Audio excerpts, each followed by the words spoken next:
Hi, this is Eric Martin with BoardGameGeek. I'm here with Todd Rowland from Alderac Entertainment Group, looking at Guildhall by Hopes Huang, which is not new. No. I mean, Guildhall has been out before, and yet this is new. This is new. So, yeah, Guildhall has been a big success for us. It was a great game. It was recommended for a Spiel the year it came out on that recommended list that they did. Right.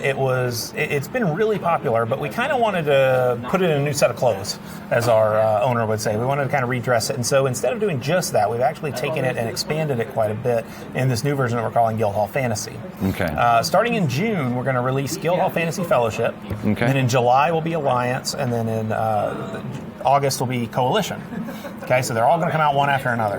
Okay. The basic game of Guildhall Fantasy Fellowship is the original Guildhall. Basically the same abilities. You have new characters substituting in. You have a bard, you have a druid, you have a fighter, a sorcerer, things like that. Right. Now and the gameplay is still the same. Now what you're trying to collect sets, and as you collect cards, you're going to get special powers, with them being more powerful until, of course, you score them and they're removed from play. Correct, and you're going to do that by color, so you need all 5 different colors, and the more that you have of that type, the better the ability becomes. Right. So, for instance, when you have 1 druid, you might get a simple ability. If you get up to 3 druids, every time you play another druid, you get a much better ability.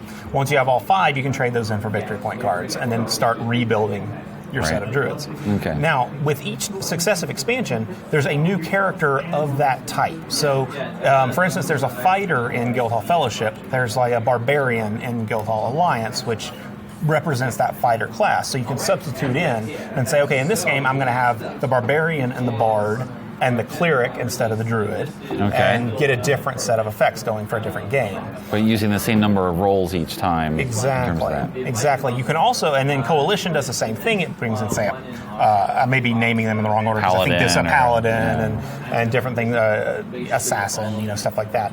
But now the cool part is you can actually make a mega brick out of it too. We've played it where you put all of them together. Right. Makes for a bit crazier of a game, but it's still a lot of fun.